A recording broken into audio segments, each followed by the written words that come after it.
بالله من الشيطان الرجيم بسم الله الرحمن الرحيم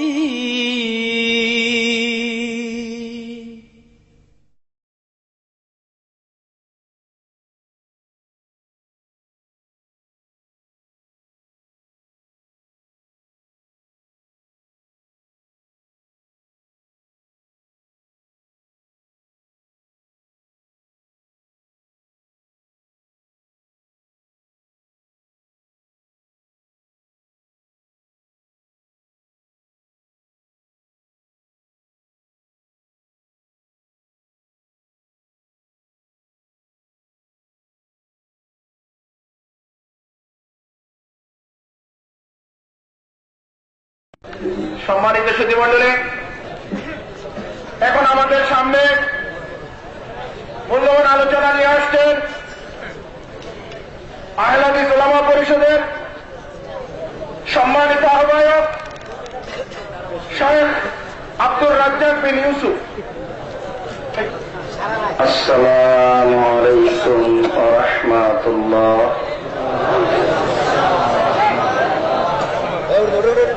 إن الحمد لله نحمده ونستعينه من يهده الله فلا مضل له ومن يضلل فلا هادي له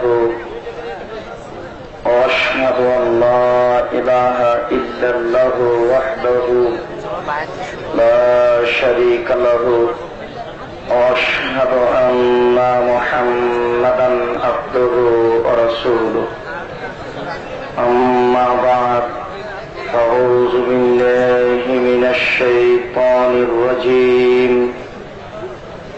ولا تقتلوا أنفسكم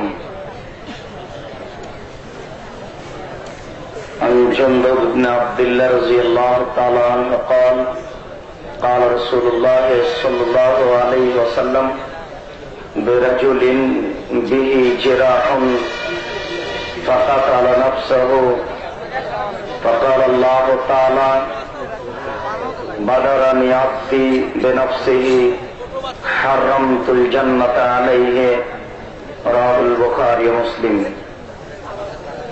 উপস্থিত বৈঠকের দিনী মুসলিম ভাই, প্রশংসা আল্লাহর জন্য, শান্তি অবতীর্ণ হোক আল্লাহর রাসূলের উপর সাল্লাল্লাহু আলাইহি ওয়াসাল্লাম।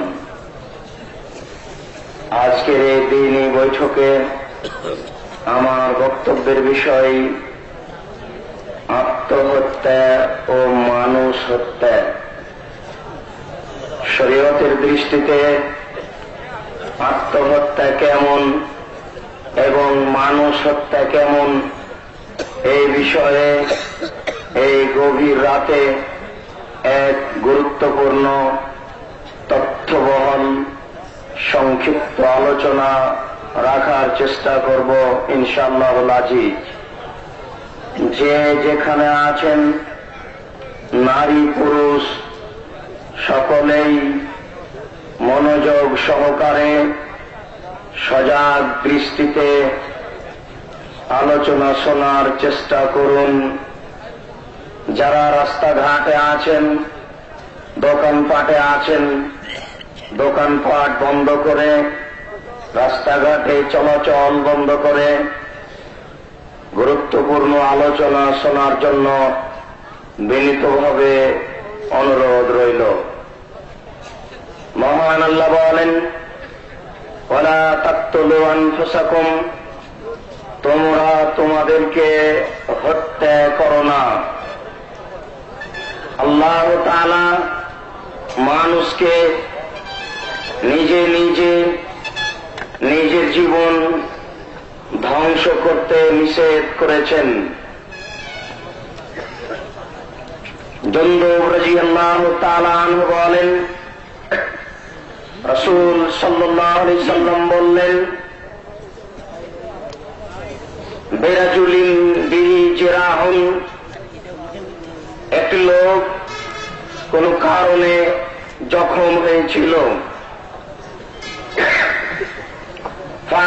নাফসাহু, এক পর্যায়ে কষ্ট সহ্য করতে না পেরে নিজে আত্মহত্যা করে।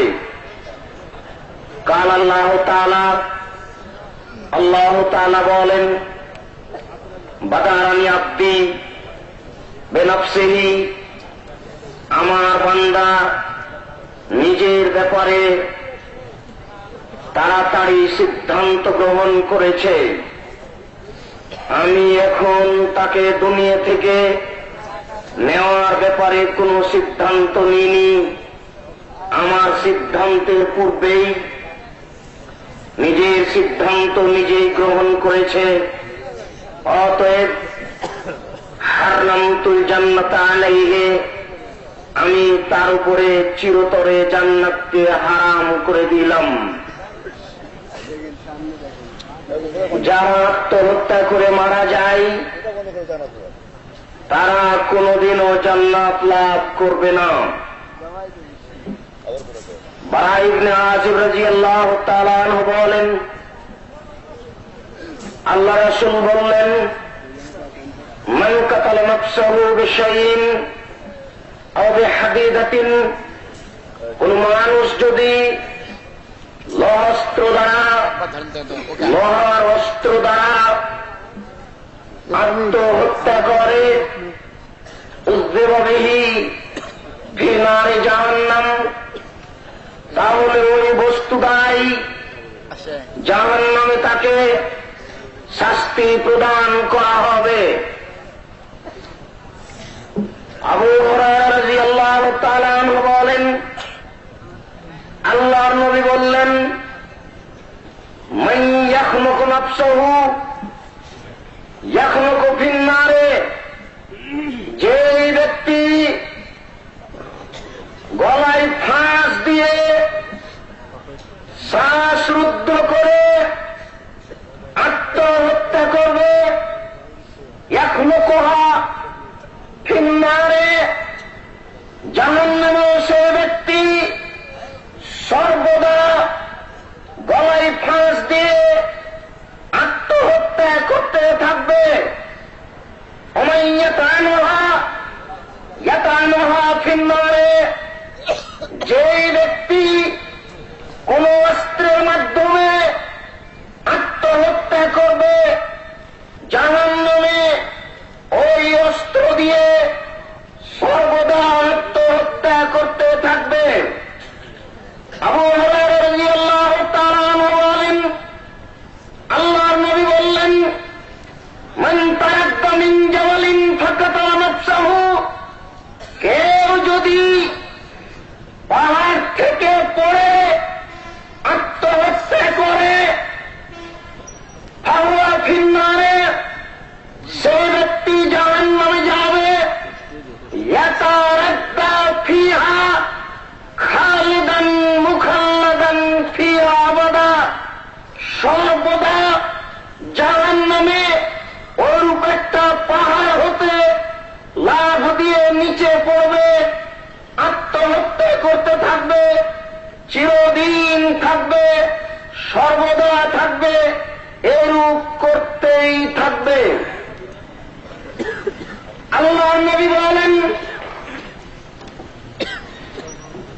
মান তাআসসা সুম্মান ফাকাতালা নাফসাহু, কেউ যদি বিষ পান করে আত্মহত্যা করে, ফাহুয়া ফিন নারে ইয়াতাহাসসাহু, ওই ব্যক্তি জাহান্নামে বিষ পান করে করে আত্মহত্যা করতে থাকবে।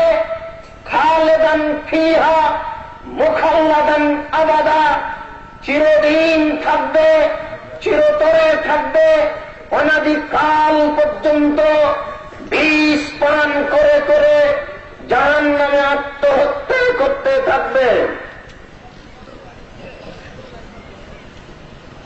আবু হুরায়রা রাদিয়াল্লাহু তাআলা আনহু বলেন, আল্লাহর নবী বললেন, মান কাতালা নাফসাহু বিহাদিদাতিন, কেউ যদি কোন অস্ত্র দ্বারা আত্মহত্যা করে, উযযিবা বিহি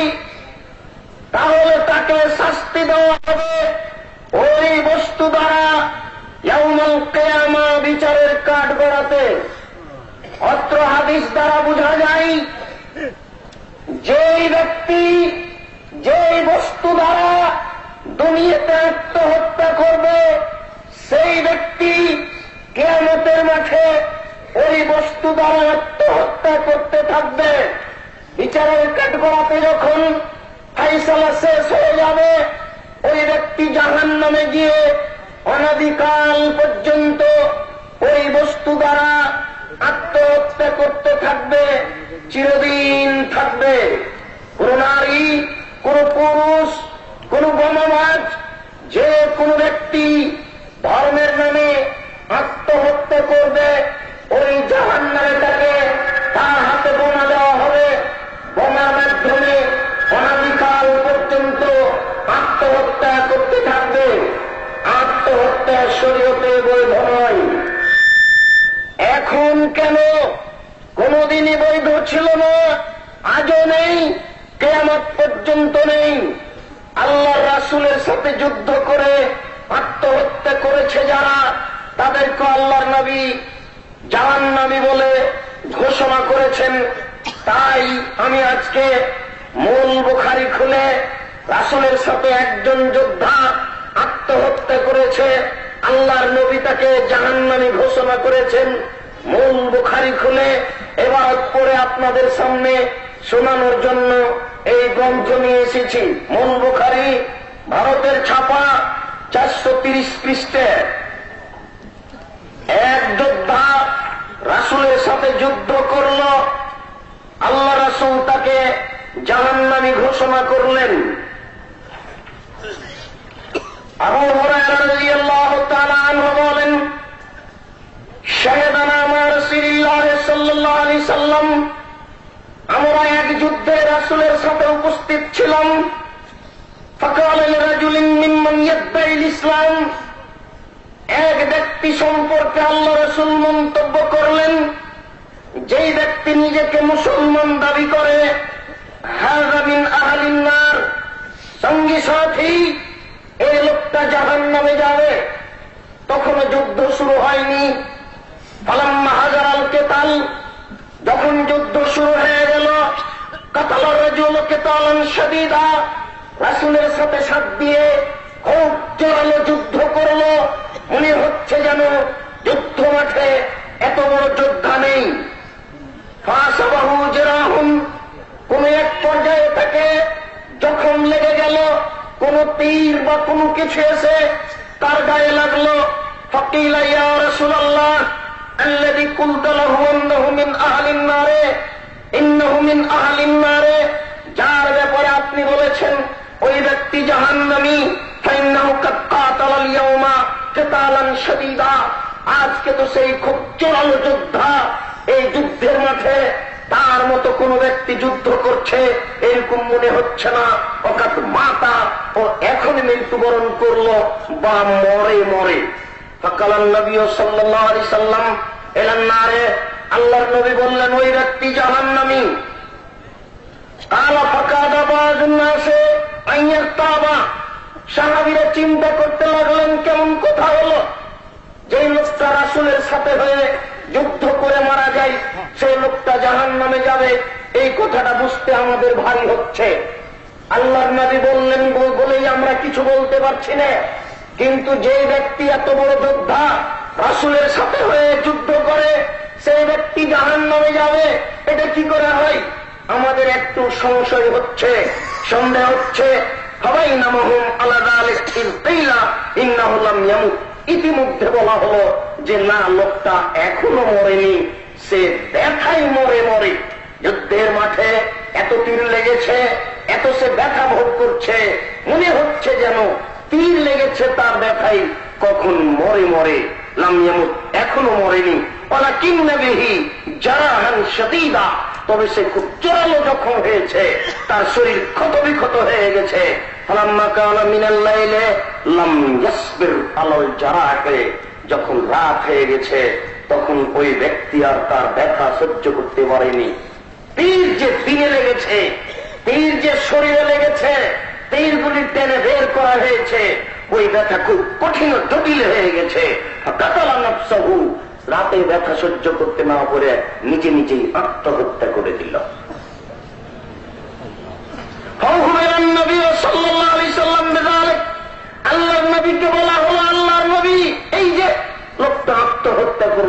আপনি যার ব্যাপারে বলেছিলেন ও জাহান্নামী। ফাকাল আল্লাহু আকবার, আল্লাহর নবী বলছেন শোনো, আমি বলি আল্লাহু আকবার, আশহাদু আন্নী আব্দুল্লাহ ওয়া রাসূলুহু, আমি সাক্ষ্য দিচ্ছি আমি আল্লাহর বান্দা, আমি সাক্ষ্য দিচ্ছি আমি আল্লাহর রাসূল, আমি ঠিক কথা বলেছি, মিথ্যা কথা বলিনি। তোমরা আমার কথার উপরে সংশয় পোষণ করছিলে যে যেই লোকটা রাসূলের সাথে থেকে এত বড় যোদ্ধা হয় আর এত জোরালোভাবে মাঠে যুদ্ধ করে, সেই লোকটাকে আল্লাহর নবী জাহান্নামী কি করে বলেন? দেখো আমি যা বলেছিলাম তা সত্য বাস্তবায়ন হলো কিনা। বুখারী 430-31 পৃষ্ঠাে রাসূলের সাথে যুদ্ধ করে আত্মহত্যা করে জান্নাত লাভ করা যায়নি, জাহান্নাম ছাড়া। যত মানুষ ধর্মের নামে বোমাবাজি করে আত্মহত্যা করেছে রাসূলের সিদ্ধান্ত অনুপাতে এরা সবাই জাহান্নামে বোমাবাজি করবে, কোন পরিত্রাণ নেই। আর ধর্ম মানে এরা মনে করছে হাতের লাড্ডু, যে যেমন ইচ্ছে সে তেমন ব্যবহার করবে। তা হয় না, শয়তান মুমতাজ বেগমের মতো এরা ধর্ম পেয়েছে। গভীর রাত্রিরে নারী পুরুষ একত্রিত হয়ে জিকির করবে, এটাও চলবে। কেন চলবে? জিকির করতে করতে ও থানা ফিরলে, থানা মানে মিটে গেছে, আর ফিরল মানে আল্লাহতে, আল্লাহতে মিটে গেছে। ও এখন জিকির করতে করতে আল্লাহ হয়ে গেছে, কাজেই যদি এখন জেনা করে তাহলে আর পাপ হবে না। ও তো আর মানুষ হয়ে নেই, যদি মানুষ হয়ে থাকতো তাহলে না হয় পাপ হতো না, কিন্তু এখন তো আরো মানুষ নয়।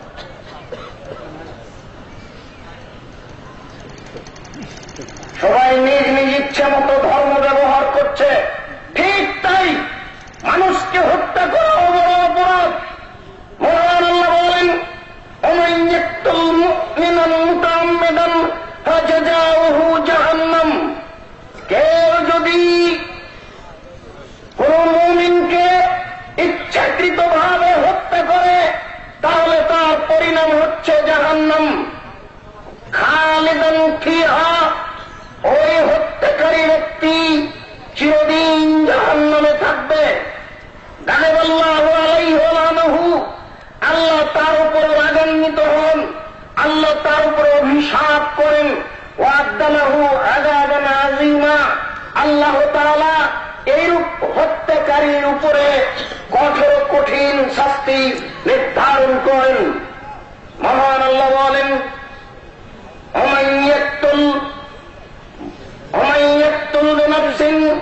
কোন মানুষ যদি কোন মানুষকে অন্যায়ভাবে হত্যা করে তাহলে সে যেন সকল মানুষকে হত্যা করল।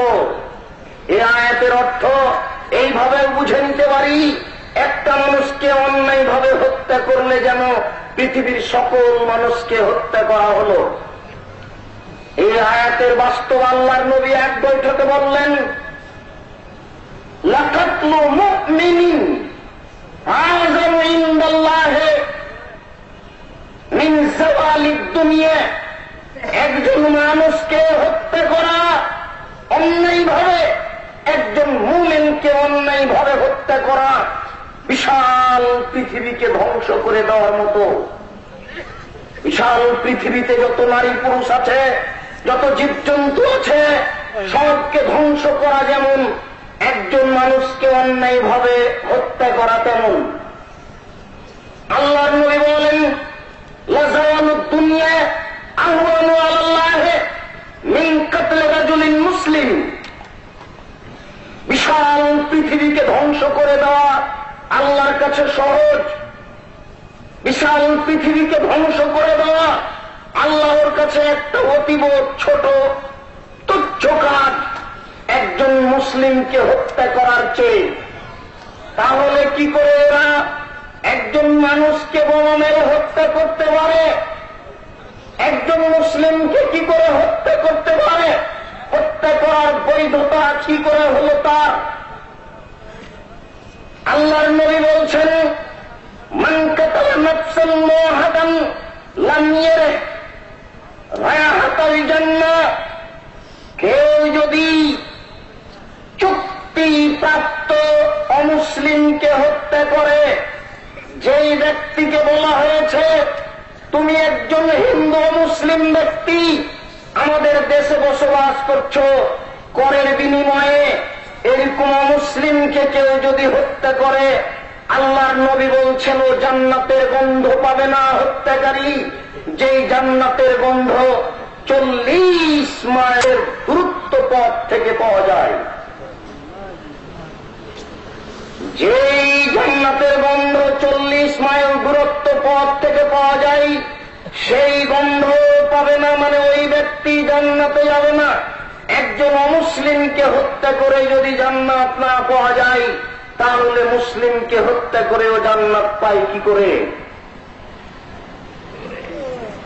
রাসূল সাল্লাল্লাহু আলাইহি সাল্লাম বলেন, মান আশারা ইলা আখিহি, কেউ যদি তার কোন ভাইকে হত্যার ব্যাপারে ইশারা করে, হত্যা করা তো দূরের কথা, কেউ যদি কোন মুসলিম ভাইকে হত্যার ব্যাপারে ইশারা করে, আল্লাহর নবী বলছেন ইন্নাল মালায়েকাতা তালানু আলাইহি, সব সময় ফেরেশতা তার উপরে অভিশাপ করতে থাকেন, হাত্তা ইয়াজাহা, যতদিন পর্যন্ত এইটা পরিবর্তন না করছে, এই পরিকল্পনা বন্ধ না করছে, ততদিন পর্যন্ত ফেরেশতারা এই ব্যক্তির উপরে অভিশাপ করতে থাকে। আল্লাহর নবী বলেন, মান হামালা আলাইনা সিলাহা ফালাইসা মিন্না, কোন মানুষ যদি আমার উম্মতের উপরে, মুসলমানের উপরে তরবারি উত্তোলন করে, অন্যায়ভাবে কোন মুসলমানকে মারার পরিকল্পনা করে, তাহলে সে মুসলমান নয়। যত বোমাবাজ এখন, এরা কেউ মুসলমান নয়। আল্লাহর নবী বলছেন, মান সাল্লা আলাইনা, কেউ যদি আমার উম্মতের উপরে তরবারি উত্তোলন করে, ফালাইসা মিন্না, তাহলেও মুসলমান নয়। মনে রাখা ভালো হবে, অবশ্য একজন মুসলিমকে 3টি কারণে হত্যা করা যায়। আল্লাহর নবী বলছেন, লা ইয়াহিল্লু দামু ইমরিন মুসলিমিন ইয়াশহাদু আল্লা ইলাহা ইল্লাল্লাহ ওয়া আন্নী মুহাম্মাদুর রাসূলুল্লাহ, যে ব্যক্তি বলে লা ইলাহা ইল্লাল্লাহ মুহাম্মাদুর রাসূলুল্লাহ, এই বাক্য যে ব্যক্তি বলে, সেই ব্যক্তির রক্ত বৈধ নয়, তাকে হত্যা করা যাবে না। তবে 3টি কারণে হত্যা করা যেতে পারে। আর নাফসু বিন নাফসে, কোন মুসলিম যদি কোন মুসলিমকে হত্যা করে, তাহলে কিসাস হিসেবে একে হত্যা করা যায়। অশাইখুজ জানি আও তাইয়্যিবুজ জানি, বিবাহিত পুরুষ যদি জিনা করে, বিবাহিত নারী যদি জিনা করে, তাহলে তাকে হত্যা করা যায়।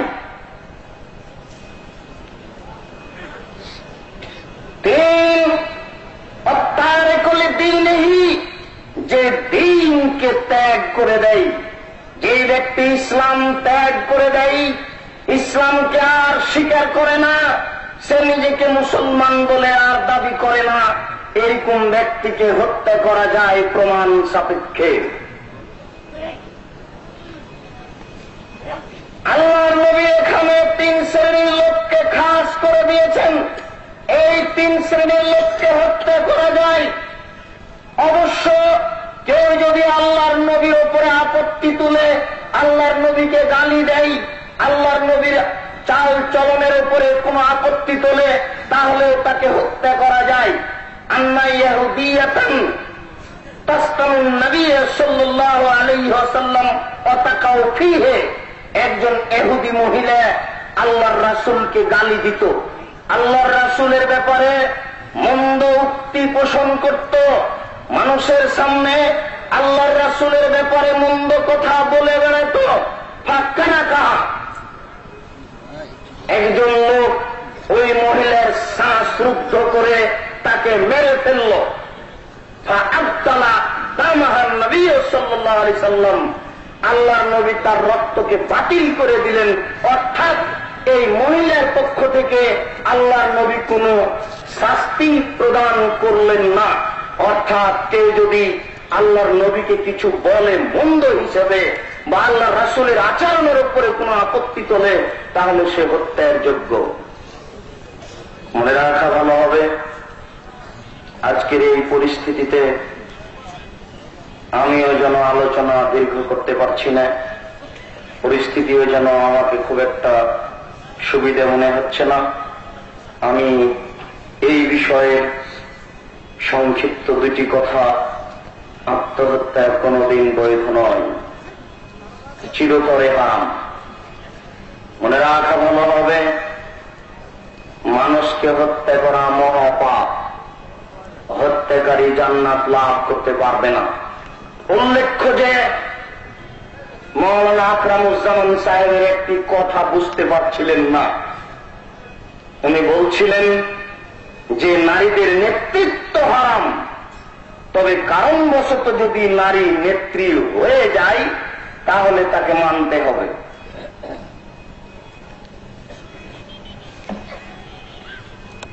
আউফ ইবনে মালিক আল-আশজাঈ রাদিয়াল্লাহু তাআলা আনহু বলছেন, আল্লাহর নবী বললেন, খায়রু আইম্মাতিকুম তুহিব্বুনাহুম ওয়া ইউহিব্বুনাকুম তুসাল্লুনা আলাইহিম ইউসাল্লুনা আলাইকুম।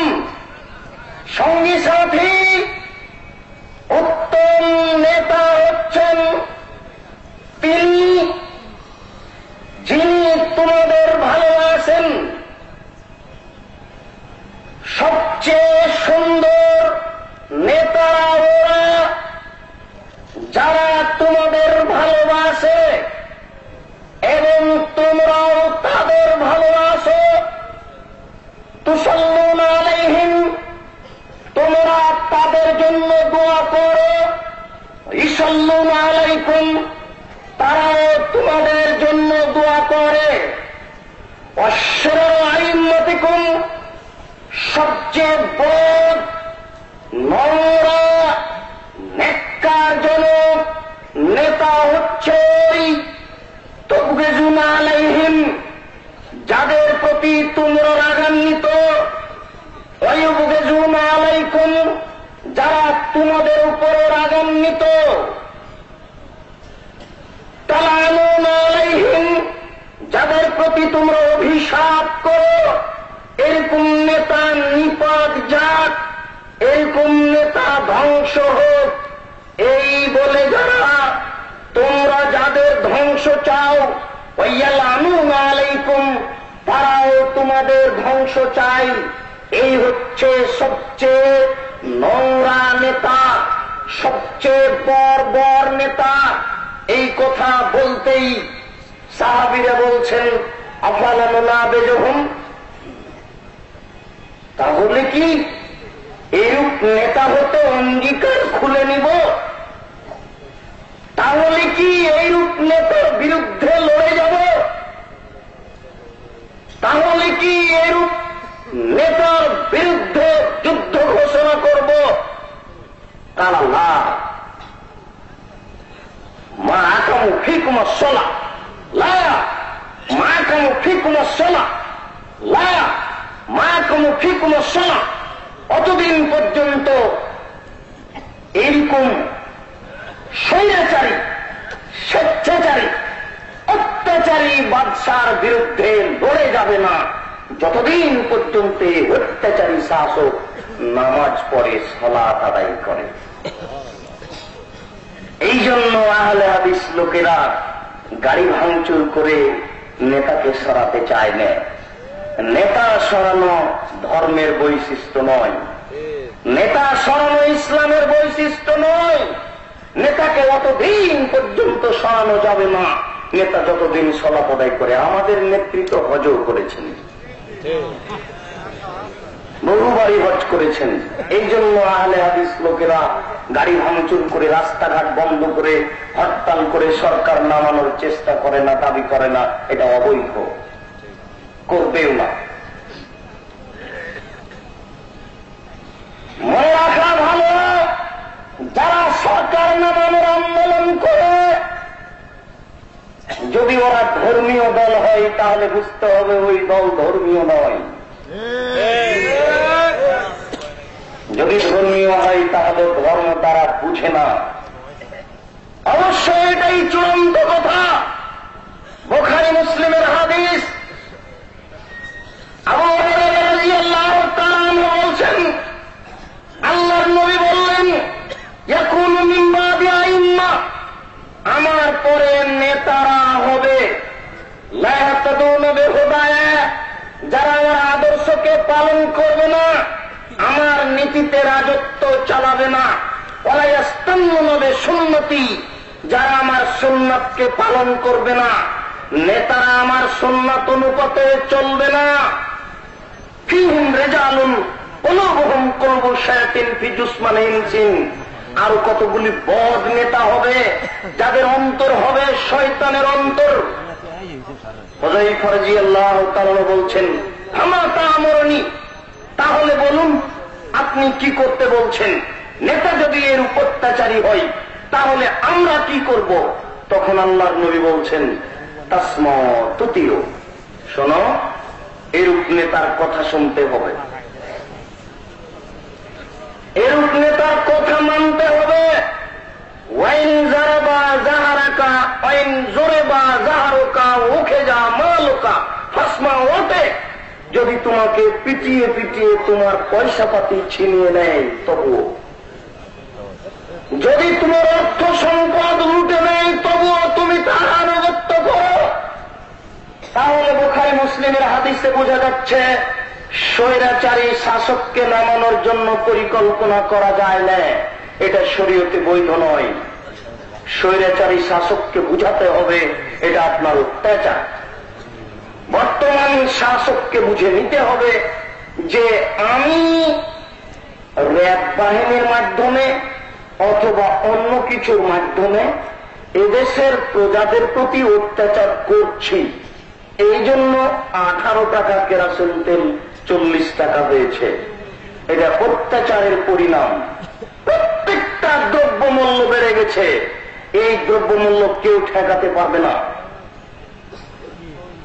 এটা অত্যাচারের পরিণাম। আমি মনে করি না মুহতারাম আমিরে জামাত, 5 ভাষার পণ্ডিত, বাংলা, ইংরেজি, আরবি, উর্দু, ফার্সি, মুহতারাম আমিরে জামাত ডক্টর আসাদুল্লাহ গালেবের প্রতি অন্যায় করেছেন এই শাসক, যার জন্য মনে করছি এরকম হাজারো মানুষের প্রতি এই শাসক অন্যায় করেছেন। এরকম হাজারো হাজার মানুষ এই শাসক জেলে রেখে দিয়েছেন যার এক পয়সা অপরাধ নেই। নিরীহ মানুষের প্রতি অত্যাচার করে কেরোসিন তেলের দাম ঠেকানো যাবে না। নিরীহ নিরপরাধ মানুষের প্রতি অত্যাচার করে কোন শাসক, এই শাসক কেন পৃথিবীর কোন শাসক কোন দিন কিয়ামত পর্যন্ত কেউ সামাজিক অবস্থাকে স্থিতিশীল রাখতে পারবে না। অত্যাচারের ফল তাকে ভোগ করতেই হবে। করেছে ওই সেদিন পাকিস্তানিরা। 96,000 সৈন্য এসেছিল এই দেশকে রক্ষা করতে। এই পাকিস্তানের চতুর্দিকে পাহারা দিলে ভারত থেকে সৈন্য তো দূরের কথা, পিপিলিকা ধরতে পারত না, কিন্তু ঢাকায় এসে মানুষগুলিকে হত্যা করে বুড়িগঙ্গা নদীতে নিক্ষেপ করে নারীদেরকে ধর্ষণ করল। এটা অত্যাচার। তাই অরোরার সামনে বন্দুক রেখে দিয়ে, রাইফেল গুলি রেখে দিয়ে টাইগার মিয়াজিকে বাঘের মতো 7.5 মণ ওজন লাশকে একজন কুৎসিত মানুষ অরোরা তার সামনে চোখের পানি ফেলে দিয়ে ভারত হয়ে পাকিস্তান যেতে হলো। অত্যাচারের ফল এটা। প্রত্যেক যারা অত্যাচার করবে তাদের 2 বার বিচার হবে, একবার ইহকালে একবার পরকালে। কোন জিনিসের দ্রব্যমূল্য ঠেকাতে পারবে না, নিজ গতিতে চলবে। এটা অত্যাচারের ভিত্তিতে চলছে। সাহাবীরা বলেছিলেন, আল্লাহর নবী সায়ের না, আপনি দ্রব্যমূল্য নির্ধারণ করে দেন। আল্লাহ রাসূল বলছেন, আরে কি বলো তোমরা, আল্লাহ হিসেবে দ্রব্যমূল্য আল্লাহ নির্ধারণ করেন, আমি কেন করব? মানুষ অত্যাচার করবে, দ্রব্যমূল্য বেড়ে যাবে। আমি অত্যাচার করতে রাজি নই। আমি আল্লাহর নবী যদি আজকে বলি যে কেরোসিন তেল 3 টাকা লিটার, তাহলে কিয়ামত পর্যন্ত 3 টাকা লিটারই থেকে যাবে। এই ব্যবসা ভালো চলবে না, অন্য দ্রব্য বেড়ে যাবে, এটাই থেকে যাবে। আমি এর উপর অত্যাচার করতে রাজি নই। দ্রব্যমূল্য বেড়ে যাওয়ার পরিণাম হচ্ছে অত্যাচার। অত্যাচারী শাসক কোনদিনই অধিগ্রস্ত লোককে শান্তিতে রাখতে পারে না। যত নিরপরাধ লোক আছে সমস্ত লোককে ছেড়ে দিয়ে এরকম মানের লোককে তার জেল হাজত থেকে বের করে ক্ষমা চেয়ে আল্লাহর দরবারে ক্ষমা চাইতে হবে, তাহলে এই দেশে শান্তি আসতে পারে, অন্যথায় আসতে পারে না। আমরা আত্মহত্যার বৈধতা কোনদিন দিনই, আজকেও দিচ্ছি না। মানুষকে হত্যা করা মহাপাপ, আমরা একথা বলে থাকি, আজও বলছি। কোন শাসককে জোর করে মানানো বৈধ নয়, আগেও বলেছি, আজকেও বলছি, এটা আহলে হাদিসের বৈশিষ্ট্য। তবে বর্তমান শাসককে আমরা বলতে চাই যে আপনি আমাদেরকে ভুল বুঝিয়েন না। ভুল বুঝলে দেশের জন্য অমঙ্গল হবে, আপনার জন্য অমঙ্গল হবে। আপনাকে আমরা জানি, বিএনপিকে আমরা জানি, এই দেশের ব্যাপক জনসমর্থিত একটা দলের নাম হচ্ছে বিএনপি। মাননীয় প্রধানমন্ত্রী, আপনি হচ্ছেন এই দলের প্রধানমন্ত্রী। আপনার দূরদর্শিতার অভাবে এই দলটা মাটিতে মিশিয়ে যায়। আপনি ঐক্য জোট করে একে রাখার চেষ্টা করছেন। ঐক্য জোট করার পরে আপনার পা পুঁতে গেছে। অত্যাচার করে পা উপরে রাখা যাবে না। জনসমর্থিত একটা দলকে আপনি মাটিতে মিশিয়ে দিচ্ছেন, এটা আমরা চাই না। বিবেচনা করুন, যাদেরকে জোট হিসেবে সাথে নিয়েছেন তাদের সাথে আবার বুঝুন, তারা হয়তোবা আপনাকে ভুল পথে নিয়ে যাচ্ছে। হয়তোবা তাদের পরামর্শে আপনি মানুষের প্রতি অত্যাচার করছেন।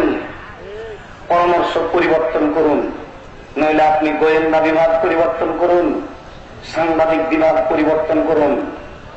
গোয়েন্দা বিভাগের ভুল তথ্যে, সাংবাদিকদের ভুল কলমে আপনি এতদূর পর্যন্ত চলে এসেছেন। আপনার আমরা কল্যাণ কামনা করি, অকল্যাণ কামনা করি না। অতএব বিবেচনা করুন। উপস্থিত বৈঠকের দিনই মুসলিম ভাই, আপনারা সাংগঠনিক মানুষ, আপনাদের সামনে আজকের রাত্রে আমার শেষ কথাটি হচ্ছে এই, মনে রাখা ভালো হবে, ওমা তাশাউনা ইল্লা ইনশাআল্লাহ। আল্লাহ বলছেন তোমাদের চাওয়া চাওয়া নয়, আল্লাহ যা চায় তাই হবে। যারা আপনারা এখানে এসেছেন, আসলে আহলে হাদিস আন্দোলনের কোন ব্যক্তি খারাপ হতে পারে। আমি আব্দুর রাজ্জাক আমার টুটা ফাটা বিদ্যাতে আমি যা বুঝি, তাতে আহলে হাদিস বলতে মানুষের মতামতকে উপেক্ষা করে কোরআন এবং সহিহ হাদিস মেনে চলে যারা, তারাই হচ্ছে আহলুল হাদিস। আমাদের মধ্যে, আপনাদের মধ্যে এতে অভাব আছে। সপরিবারে আহলে হাদিস হতে শিখুন, এটা আমার বিনীত অনুরোধ। যা কিছু পেতে চাচ্ছেন আল্লাহর কাছে পাওয়ার চেষ্টা করুন।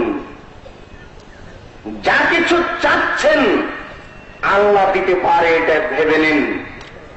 পরেশগারিতায় ঘাটতি দেখা দিয়েছে, রাসূলের পদ্ধতিতে আমল করাতে ঘাটতি দেখা দিয়েছে। এই জন্য চতুর্দিক থেকে বিপদ আমাদের উপরে ঘনে আসছে। যদিচ হকপন্থী লোকের উপরে বিপদ আসে, একথা আল্লাহর নবী বলেছেন, কিন্তু আমরা প্রত্যেকেই আমাদের কর্মকে দেখি। বাড়ি থেকে বহু পয়সা খরচ করে সপরিবারের ছেলে মেয়ে নিয়ে এখানে এসেছি। এই টাকা যদি বিফল হয় তাহলে এটাও বিচারের কাঠগড়াতে বড় জটিল হয়ে যাবে। প্রত্যেক দিনই ভাই ও বোনের প্রতি আমার বিনীত অনুরোধ, এই পয়সা যেন ঠিকভাবে আল্লাহর দরবারে বুঝাতে পারি, এর জন্য চেষ্টা করুন। গান বাজনা বাদ্যযন্ত্র টোটালি হারাম। গান বাজনা টোটালি হারাম।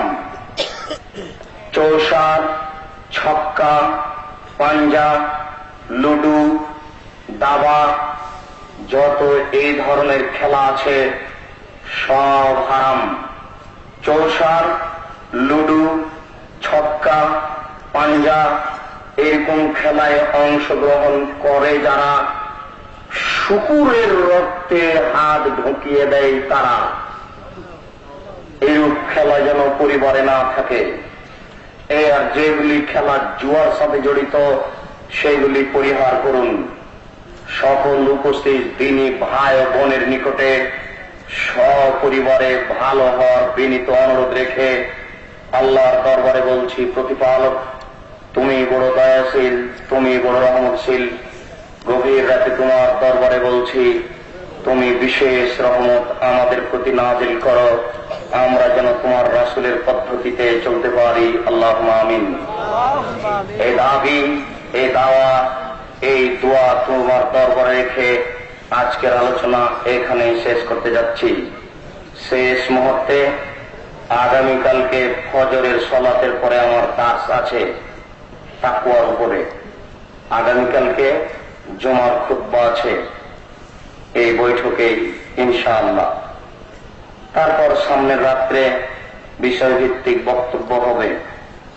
আরো যেগুলো আলোচনা হবে, আলোচনাগুলি যেন সাথে কিছু নিয়ে যেতে পারেন, এটা যেন খোরাক হয়। আহলে হাদিসেরা বই পুস্তক পড়তে চায় না, অর্থ খরচ করতে চায় না। লক্ষ লক্ষ পত্রিকা ছাপে মাসিক মদিনায়, 12,000 পত্রিকা ছাপে আত্মাহারি। ওই অনুপাতে মাসিক মদিনায় যদি 1 লক্ষ ছাপে তাহলে 5 লক্ষ আত্মাহারিক ছাপা উচিত ছিল। কেন? আত্মাহারিক পত্রিকার প্রতিটি প্রশ্ন উত্তর চ্যালেঞ্জের মোকাবিলায় লেখা হয়, ভুল হলে পুনরায় ঠিক করার দাবি রাখা হয়। অন্যান্য পত্রিকাগুলিতে শতকরা 40%, 50% ফতোয়া ভুল থাকে। যে বইগুলিতে ধর্মকে বিকৃত করা হয়েছে সেই বইগুলি বাজারে আজকে পরিপূর্ণ হয়ে আছে। এই মুহূর্তে আমাকে আর আপনাকে ঠিক সঠিক বই দিয়ে বাজার পরিপূর্ণ করে দিতে হবে। মুহতারাম আমিরে জামাতের সালাতুর রাসূল বইটি প্রতিটা বাড়িতে থাকতে হবে। মাঝহাবে অমাঝি বলে কোনো কথা নেই। সাথে সাথে প্রত্যেক ভাইকে আত্মাহারিক পড়ার চেষ্টা করতে হবে।